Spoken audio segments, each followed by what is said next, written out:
الخصائص الکبریٰ کے اندر یہ حدیث مبارکہ موجود ہے۔ بنی اسرائیل کے قبیلے میں ایک سخت ترین گناہگار شخص تھا، جس کے جرم سر عام بدنام زمانہ تھا۔ ہر ایک نفرت کرتا تھا، کوئی پاس نہیں بیٹھنے دینا تھا۔ ہر ایک زندگی میں بھی گاؤں محلے والوں نے اپنی بستی سے خروج دے دیا اسے، اپنی بستی سے نکال دیا اسے۔ اب ستم بالا ستم کیا ہوا کہ جب وہ فوت ہوا تو اہل علاقہ بیٹھے ہو گئے، سارے کے سارے مل بیٹھے، مشورہ ہوا کہ اس گناہگار کے ساتھ کیا کیا جائے۔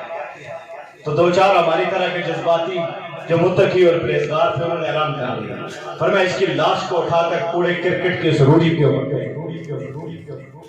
تقوی کا حیضہ تھا کچھ کو، انہوں نے کہا یہ اس قابل نہیں کہ اسے مسلمانوں کے قبرستان میں دفن کیا جائے، اسے متقی اور پرہیزگار لوگوں کے قبرستان میں دفن کیا جائے۔ جس قبرستان میں یہ دفن ہوگا، کسی نے کہا مجھے اس قبرستان میں دفن نہ کرنا، میں اس کے ساتھ بڑی نفرت کرتا ہوں، یہ گناہگار ہے۔ کسی شاعر نے کہا تھا نا، خدا کی بستی میں باغی بن کر سونے والوں، خدا کی بستی میں باغی بن کر بغیر توبہ کے سونے والوں، کھلی آنکھ جو خود کو لحد میں پایا تو پھر کیا کریں۔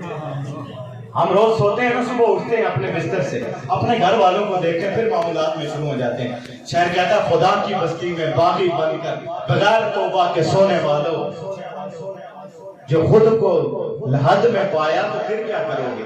اور آگے تو خوبصورت بات کی، کسی کی عیب گوئی اور تنقیس میں اجلت سے کام لینے والوں، کسی کی عیب گوئی اور تنقیس میں اجلت سے کام لینے والے۔ محفل میلاد ہے، یہاں تذکرے بھی سکھائے جائیں گے، حضور کی محبتیں بھی، لیکن سیرت کے پہلو بھی یاد رکھنے چاہیے۔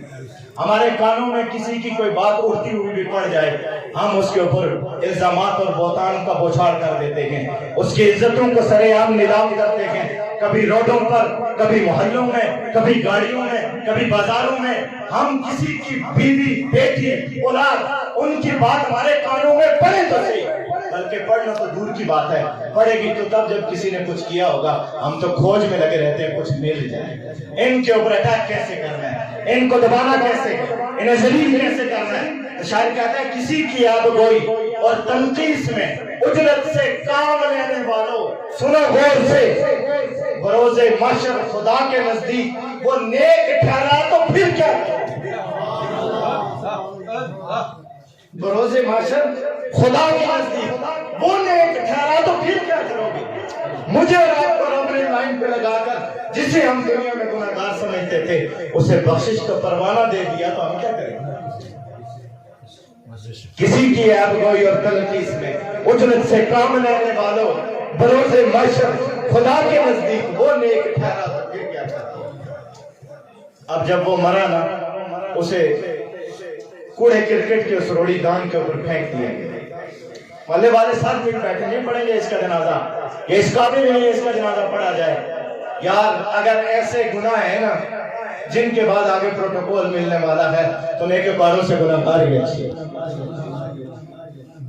ملا کیا پتہ ہے، جب سارے محلے والے اسے پھینک کے آ گئے، رب کی رحمت جوش میں عرش معلیٰ سے جبریل امین کو پیغام فَأَوْحَى اللَّهُ إِلَى مُوسَىٰ، حضرت موسیٰ علیہ السلام جو وقت کے پیغمبر تھے، رب ذوالجلال نے حضرت موسیٰ کو حکم دیا فَأَوْحَى اللَّهُ إِلَى مُوسَىٰ، اے میرے موسیٰ، ان اخرج، اس بندے کو جسے گناہگار سمجھ کر تم نے کوڑا کرکٹ کے روڑی دان پہ پھینک دیا ہے، ان اخرج، میرے موسیٰ تم جا کے اسے وہاں سے نکالو اور کرو کیا، وصلی علیہ، اس کی نماز جنازہ پڑھو۔